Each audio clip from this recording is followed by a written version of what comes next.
What up, what up, what up? So it is Wednesday night. I just filmed the video before this, but this is EMPM. That stands for Engineering Major Philosophy Minor, and this is the channel where you can get a working aerospace engineer's opinions on topics pertaining to engineering, philosophy, politics, and various other social and cultural issues. So we're not going to be sharing anything on the screen. This might be kind of a boring video for some of you. It's just going to be me talking on the camera, but I wanted to share with you guys my experience with jury duty. And the reason I want to share this experience with you guys is because obviously the Kyle Rittenhouse trial is going on right now. Currently, the jury is still in deliberation. This has been the second day, I believe, that they're still in deliberation. And from my perspective, and I'll get into this in the story, this is actually a short amount of time for the jury to be in deliberation. I will explain why in a little bit. But overall, the trial has been crazy, and there have been some similarities between this trial and the trial that I was a part of. Obviously, there wasn't as much violence in the trial that I was a part of, thankfully. There wasn't nearly as much evidence, but in that trial, we deliberated for like a day and a half, pretty much almost 2 days. I mean, when you count the total amount of time that we were going in and out of the deliberation booth and whatever, I did have to take 2 full days off of work. So, that I would say in my mind counts as a full 2 days. But anyway, let's go ahead and get into the story. So obviously I got the letter in the mail summoning me to go to jury duty. Now, for those of you who have never gotten the letter in the mail, what typically happens is you have to report to a local courthouse, which is close-ish to where you live. There's probably a number of different courthouses in the area that you live, but you'll be assigned one. You go there, and in San Diego, when I went to jury duty down there, and this was a decent amount of time ago. I think this was maybe 7-ish years ago, if I remember correctly. But so when you go down to the courthouse, at least the one that I was at, what you're going to see in San Diego, at least when you walk in, so you're going to walk in the doors, and it's a really nice building, relatively new, and you walk past the front desk. I mean, you report to the front desk that you're there for jury duty. They're going to tell you exactly where to go. But as you're walking in like the main foyer, and you look up to your left, what you're going to see is these giant big screen TVs that basically extend above you by like 20 feet, okay? And line by line by line, there's like 1,000 different cases that are going to be happening in like a week's time period. So, when people see the trials like this broadcast on TV, they typically think that this is like a rare thing to have like all this many people. No. There's like thousands of these cases a week. There's, tens of thousands of jury members, probably even at any given point, like hundreds of thousands of people that are on juries all across the nation. And anyway, so you're going to realize that there's a lot more of this that goes on. And then what happens is you go into a room. And you sit in this room with like 300 other people, and slowly but surely they start calling names. And if your name gets called, that means that you are assigned to a case. So my name got called after sitting around. This is why people don't like jury duty, is because you have to sit around for so long and you might not even get called. So you could be sitting in this room for like 6 hours and not actually end up getting called. So this is why people think jury duty is annoying. But I have to say that jury duty is incredibly eye-opening. I think that it is really important that everybody does it. And if more people, it's really rare that you get put on a case. And it's pretty rare that you even get called for jury duty, even though it's supposed to be like a, duty as a good citizen of the United States. But I got called to be on a case here, and it's really eye-opening. We'll get to that in the end about kind of some of the main takeaways, main things that I learned. But it's also just really good for learning what the justice system of the United States of America is like, to actually be sitting in the courtroom and listening to testimony and seeing the judge's response and seeing how the defense and the prosecution work and the whole structure. It's actually quite remarkable. It's a really incredible system that we have set up here in the U.S. What you quickly realize is there's a reason why there's so much process that gets put into this, and it's so that it ensures that it is as transparent and fair as possible to the jury, to the defendant, to the plaintiff, the lawyers, everyone involved, the witnesses. It has to be really fair. It has to be recorded, measured, every word spoken, every single thing that happens gets noted down. So anyway, I get called into a case. Now, when you get called into a case, what will typically happen is you will get called in along with I can't remember for me. I think it was like 20 other people for me. So you come in, and the first day there's kind of I think that there are still witnesses in there, or I should say not witnesses like people who take the stand, but like audience, like people who are just there to watch the trial. And you sit down, and then basically the first day is like your interaction with the judge. The plaintiff or the defendant may not even be in the room at that time, and they start asking each juror, me included, a series of questions. And the reason why they ask those questions is because some jury, in the case of my situation, and this could be state specific, I don't know exactly, but it's not random, right? So they're going to ask you questions to make sure that the jury isn't biased in any way, shape, or form against the case. Now, a lot of people will say that there's like these loopholes to get out of jury duty. Sometimes people say like they don't want engineers to be on the jury because it's too much like technical scientific thinking. But at the end of the day, it's actually the lawyers who choose who's on the jury. So they're going to ask you questions, and if you're excessively biased, you're going to get taken off the jury. Okay, now I believe that happened with a couple jurors in the Rittenhouse case. They were taken off the case because, they said something to the effect of, and don't quote me on this, this is just something I read or heard somewhere. Someone said, oh, well, I'd convict him just because he had an AR-15. It's like, okay, well, sorry, but the case isn't about Second Amendment rights right now. It's about something more specific. So you're not going to be on the jury. Okay, so as it turns out, I answer these questions and I get picked to be on the jury. So I believe it was me and 11 others. I think the total jury was either 12 or 13. I get selected to be on the jury. I'm there with potentially up to 12 other people, you can imagine, sitting in the chair. So now we get to watch the case. So let me explain to you what the case was. So there was a gentleman who was caught on camera shoplifting. Okay? I'm not going to go into an insane amount of detail about this. But suffice it to say, because this is what's relevant to the Rittenhouse trial, he was shoplifting. He was on cameras. He was on multiple cameras. You can clearly see him going around, picking up items, putting them either like under the jacket he was wearing or just hanging them on his arm, walking around. He picked up, I want to say probably around like $500 or $600 worth of merchandise or something like that. At no point in time was he approached by a sales associate or anyone to ask like what he was doing. At no point in time did he approach the counter to try and pay for the items. And these are all like little details that if you were watching the video, like if you were just like a random person watching the video of this guy stealing, you'd be like, oh yeah, that guy shoplifted and he should go to jail, right? Or it's maybe not go to jail, but he should have some punitive response. So he's very clearly shoplifting, and then he does not approach the counter. He does not ask for help.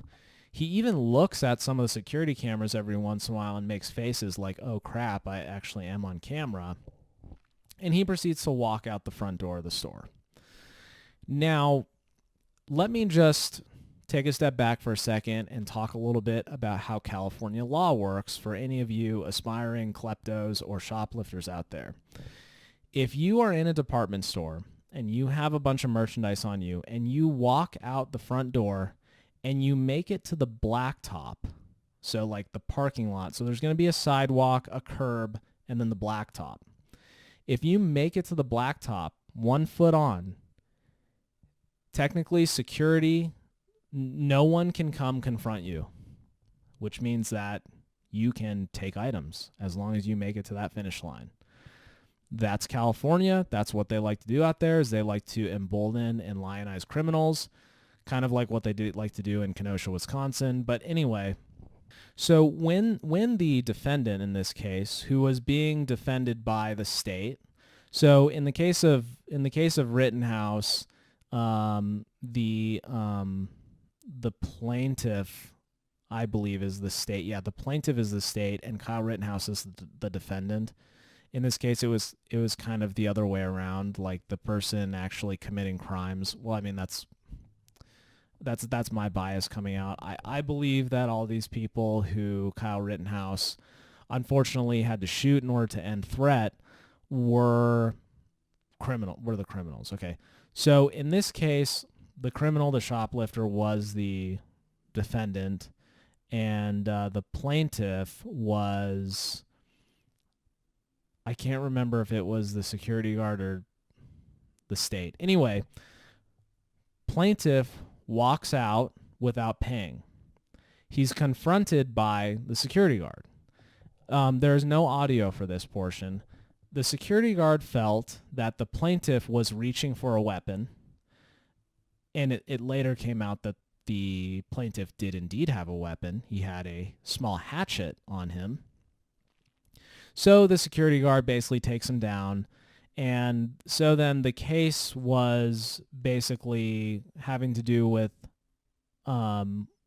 whether or not I think there was like one misdemeanor count of I don't know if it was exactly shoplifting. I think there's a different term for it. And then there was a second count of robbery, of armed robbery, because he did have a weapon. Okay, so right there, that's 2 charges. So as the jury, you deliberate over both of those charges. Okay, now keep in mind, there's video evidence of this guy taking merchandise outside of the store with absolutely no intention of paying. All right, now here's the thing.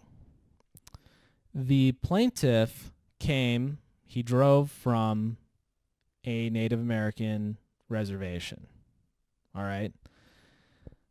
So technically, in the eyes of the defense in this case, I could be getting this plaintiff and defendant stuff mixed up. At any rate, a big part of the arguments for why this person had a weapon, first off, was because he comes from a different cultural background than most of us, and he's an ethnic minority, okay? This was a big part of the case being made in favor of the plaintiff, all right? Now, what happened with the jury selection? More than half of us were ethnic minorities, okay? I'm not sure if I counted as an ethnic minority because I'm a lighter-skinned Filipino, because I'm half white and half Filipino. But whatever the case may be, a majority of us were ethnic minorities, all right? So we hear all the case. By the way, testimony, like the witnesses actually talking, that counts as evidence.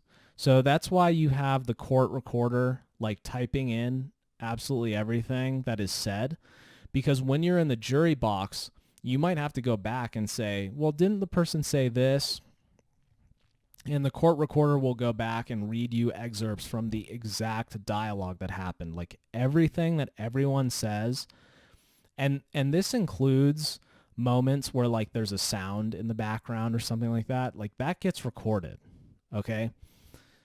So that includes obviously all the litigating questions, all the back and forth between people. All of that gets recorded on paper.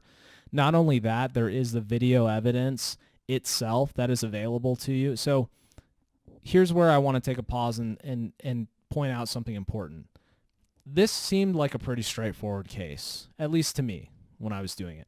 There is a wealth of evidence. There's video evidence. There's the security guard's testimony. There's the defendant or the the person who shoplifted, their testimony. All of this is available, right? This is maybe a small fraction of the amount of evidence that is available for the Rittenhouse trial. So this is part of the reason why it makes deliberation so difficult, because the more evidence you have, sometimes the harder it is to come to a decision. So anyway, what's going to happen is you're going to hear all this stuff, and then you're going to go into the deliberation room, okay? When you're in the deliberation room, you're going to be given very specific instructions. You are going to be given all the evidence. You can look at it. Typically, there's going to be a whiteboard or a chalkboard in there so you guys can write things out. You can draw stuff. And you basically just sit in a room with a bunch of other people and talk about what your verdict is going to be and why. And there actually is some element of persuasion that goes on within the jury. And that amount of persuasion, or that amount of dialogue and discussion, is the quintessential part of the, justice process, right? Because it's very, very fair. All right. So you got a lot of people walking around saying everything's systemically racist, everything's biased, everything blah, blah, blah. Well, I can tell you that it is having experienced it myself, it's the best anyone could possibly do to make sure that every single trial is fair. Now, it may not have been like that all throughout history, but we're talking 7 years ago and up till today, and I'm sure it's only gotten better. So you're going to be given specific instructions. You're also going to be given typically a note card, and it has on it, there's going to be one card for each charge, okay? So it's going to say the charge at the top, and then it's going to list, sometime, depending on how severe the crime is, between like 2 and maybe even many more. I don't know what the upper bound is, but it's going to have a bunch of criteria on there of what criteria need to be met to meet that crime, okay? So if my memory serves me right, there were like 2 or 3 for the shoplifting charge, and it was like, individual, intentionally, and all these phrases have intent in there, which is really important. Individual intended to take possession of property. And then it'll be like individual intended to deprive, possession of property, like from the owner to their own person. And so there'll be criteria like this. So we go through, and at first we're just kind of quibbling among ourselves and talking over each other and stuff like that. And so finally I was just like, okay, guys, we don't want to be in here forever, right? We're going to write out on the whiteboard each thing, and we're going to put a check next to it if we think that the person met this criteria for committing the crime. So we go through the counts on shoplifting, or we go through the criteria of shoplifting. Check, check, check. Okay, clearly this person was guilty of this. Then we go to the robbery. Okay, and this is why it's so important that we distinguish between, different degrees of murder versus just manslaughter, whatever, versus accidental, etc. This is why, because each one of these crimes is going to have is not a completely different, but a different set of criteria. Some of them are going to overlap a little bit, but then there are going to be unique ones for each one that are specific to intent, what happened before and after, things like that. And the whole time you can review evidence. So we get the shoplifting charge all settled. The next one, there is a bunch of ambiguity. And this is where, unfortunately, the person's ethnicity started coming into play. All right. And other jury members started coming up with these arguments. Well, it's a rough neighborhood that he comes from. It's this. This is where some of the bias starts to creep in. And in this case, it was bias in favor of the criminal. So after I got done with this is why I always tell people the justice system is really fair to criminals. it's really fair to criminals, because not only do you have to get through that criteria, but now, because we're so focused on all these immutable characteristics in society, race, gender, blah, blah, blah, all of a sudden that stuff starts coming into play when it really shouldn't have any relevance at all to the person as an individual, right? But it started coming in. So let me get down to the point, because this is getting long. We didn't convict this guy of anything at the end. A majority of the jury said not guilty. Now, let me tell you one other important thing, too.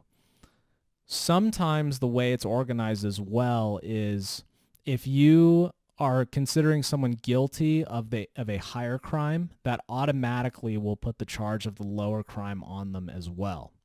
So, and it can be organized in a couple different ways. Sometimes, like if you've met this lesser crime, then you can't be in this other crime. It can get confusing, but just keep that there. We didn't convict this guy of anything, okay? More than half the jury sided with him because he was an ethnic minority. Now, do I know for sure that that's exactly why some of the people decided to say not guilty on the jury? I don't know for sure, but I would say that I'm pretty certain, because we definitely had some pretty heated debates about race and ethnicity in the jury thing when it came down to this, okay? So, what are some of the main takeaways that I learned from this? Well, first off, I have mentioned it several times throughout this video. The justice system is incredibly, incredibly fair. It is totally transparent to the people involved. Everything is recorded. It is very difficult for prejudices to creep into this process. It's well laid out. It's been done for a really long time this way. It's been improved as much as it possibly can be. There are many, many rules. The amount of testimony is comprehensive. The amount of evidence is very comprehensive. And then finally, the deliberation among the jury is very comprehensive. And we spent 2 days just trying to figure out if this guy committed a crime of shoplifting, which he did by video evidence, and we ended up not convicting him for it. Okay, so when you think about the Rittenhouse trial, you have to keep that in mind. We only had a fraction of the evidence that they have in the Rittenhouse trial. And you might think more evidence is better. And yes, in some cases it is. In this case, I think that it is, but it's a lot to go through. So don't be surprised if this deliberation lasts potentially up to 4 days, maybe even 5 days, because there's going to be some heated debates in there, okay? Now, I mentioned earlier that it's hard for bias to creep in. Okay, well, what happens when the jury feels threatened by external sources to give a verdict, otherwise they're worried about their livelihood? Or in the case of my trial, maybe they're worried about their own reputation in one of these like victimization groups that the left likes to talk about, right? Well, all of a sudden, you're going to start to drift away from what the actual criteria is of the crime in favor of how you feel that day or whether or not you're scared, all right? That's why it's so important to have as unbiased of a jury as possible, okay? Unfortunately, with the Rittenhouse trial, the bias is creeping in. So that's the second thing that I learned, is that it's incredibly easy to bias the jury, and it has nothing to do necessarily with what's the word I'm looking for? It may not have anything to do with people intentionally threatening other people or, threatening violence, all right? It could have something to do with, their background and their immutable characteristics. Now, I will say that based on that knowledge, it is possible to see how a lot of individuals of certain ethnicities and races might feel like the system is rigged against them because the jury is rigged against them, okay? But and that is certainly a path that you could take based on the argument that I just made. But what I'm trying to say here is, in this situation, there wasn't any overt threat one way or the other. It was simply it was people's own personal feelings taking precedence over what the actual law said. Okay, so the system is designed to get rid of that as much as possible. At the end of the day, we all have to make human decisions if you're in the jury. Third thing I learned about this is you can have video evidence of someone committing a crime. You can meet all the criteria of the crime, and they still get off free. So what I will say based on that is you can have your fingers crossed one way or another on the Rittenhouse trial. You might think that the prosecution did an absolutely awful job. What's the best way to put this? Okay, let me take a step back. The defense attorney, the public defense attorney in the case that I was part of, I believe the other party had a private attorney, but the public defense attorney definitely tried to play to like the ethnicity aspect of this, the race aspect of this. And let me tell you this, he did not do a good job. He did not speak as clearly. He did not have as cohesive arguments. He stumbled over his words a little bit. He got himself into kind of sketchy corners when asking questions. I mean, a lot of the same stuff that you see from the prosecution here at the Rittenhouse trial. And let me say, breaking gun safety rules in the courtroom, that is a big, big no-no. That prosecutor, that's a major violation. That guy should be disbarred for sure. I believe at minimum he should do 2 weeks in jail for that with no bail, minimum. Because that paints such an awful picture of Second Amendment rights activists. Anyway, that's neither here nor there. The defense attorney, another public attorney in the case of the trial that I was a part of, did not do a good job. And yet, he still got his client off. So, even though to a lot of people it may seem 100% clear with Kyle Rittenhouse, and it's clear to me, in my opinion, okay? But be really careful about getting your hopes up, because I'm telling you, some of these like small little external things, or even small little things internal to the trial, you know, the emotions of the witnesses and the facial expressions of people and things like that, you know, people can interpret those in many different ways, and that can definitely make or break someone's decision to do guilty or not guilty. So, you know, my personal feeling is that I hope that Rittenhouse, you know, gets out of this one.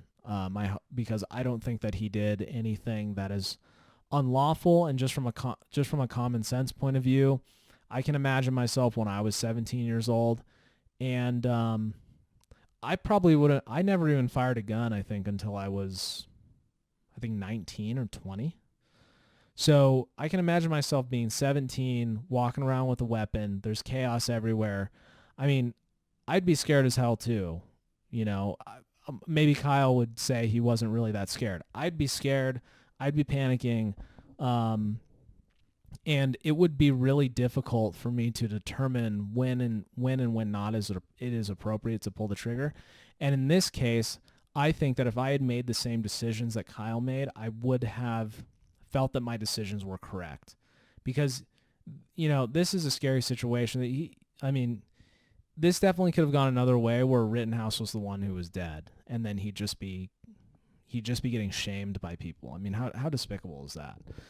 But anyway, just because we have in our minds and we see a certain thing about how well the trial is apparently going for the defense in this case with Kyle Rittenhouse, at the end of the day, the jury's going to come out with a decision, and I would just say try not to get your hopes up, because weird stuff can happen when you guys are deliberating, and sometimes even the jury deliberating amongst themselves, like the contentiousness of it, can actually sway people's opinions too, because, you know, people will become obstinate in, you know, from a jury perspective, and just get a personal vendetta against another jury member. So anyway, guys, that is my story of jury duty.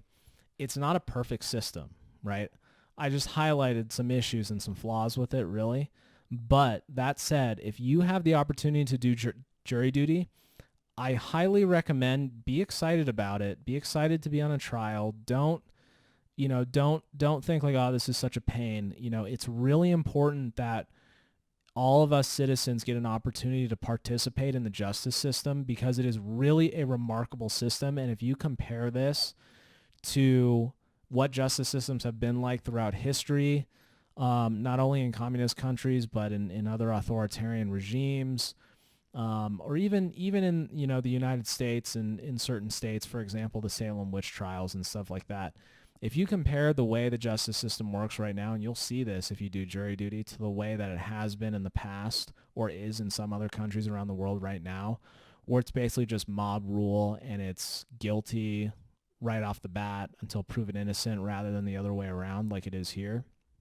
I'm going to tell you, it's really eye-opening, and it's really important that we all do that, because you will see how good we have it here, how fair it is, how difficult it is for malintent to creep into the process and sway the decision, and also when you sit around your fellow citizens and you're deliberating this stuff, and you see how much people want to participate too once they're given the opportunity. I just think it's a really impressive system, and it's worth preserving. And we can't sacrifice that system for mob rule, guys. It's not the right way. I mean, if the people in the Rittenhouse trial really, and at this point, this could have happened with the Derek Chauvin trial as well. If people in Rittenhouse and Chauvin, if the jury was really pressured as a result of threat, basically, that is overt malintent against the justice system, guys. There's no way around it. You cannot be threatening violence if something in the best justice system in the world that has ever been invented doesn't go your way. You can't you can't be threatening people over this. We cannot allow that to happen. By the way, Gulag Archipelago, we'll get to it at a certain point. They had mock trials in Soviet Russia. Okay? The reason why they had these mock trials was because the Soviet government needed to find some way to publicly show people that it wasn't the government policy that was messing everything up. It was actually just the wreckers and the saboteurs and the kulaks and the engineers and all this. They had to find some way, and so they had all these mock trials where every part of the trial was state controlled, and they bribed witnesses, and they had witnesses get up there and say exactly what the propaganda machine wanted everybody to hear, and that's the only thing that they broadcasted through the media. And that's why it's just so important that we don't allow our justice system to just become a propaganda tool for not even just the federal government, but just people in general, and I guarantee you, whichever way this goes, people are going to try and use this as some kind of a propaganda tool. We can't have that be every single trial. We can't have that be every single important trial. And that's part of the reason why in the Ahmaud Arbery stuff, I can't remember if it was the judge or somebody else was saying, we can't just let all these random civil rights activists keep coming to these trials, because they're persuading not only the trial audience, but the jury. And you can't do that. That's mob rule right there. And mob rule might seem nice when you're on the side of the mob, but one day you won't be on the side of the mob. I can promise you that. That's what has happened in every single, not only story of communism, but just story of authoritarian and totalitarian system on the planet. It's what always happens is mob rule is really nice until the mob comes for you. Okay? So with that, guys, thanks for watching. Really interesting experience with jury duty. I hope that you guys get a chance to participate in jury duty so that maybe you guys will see how this kind of works from my eyes, or I mean, kind of through my eyes, but just for yourself. You'll get to see how it works. You get to make an educated decision about it. And rather than going out in the street and marching about all this activism, saying it's slanted in one way or the other, or that we need to threaten this in order to get a certain outcome because it's super unfair, like rather than doing that, you'll realize that it is a really fair system. It's a good system. We need to uphold this system. We cannot just be breaking down the tenets of our laws and Constitution and the way the justice system works. We can't just be blowing out foundational blocks because we think that it's slanted, because it's not slanted, one way or the other. At least it's a attempt at approximating the least slanted system possible, and I really think it does a pretty remarkable job. And sometimes criminals get off the hook, So catch you guys in the next one, guys. We'll talk about fossil fuels later.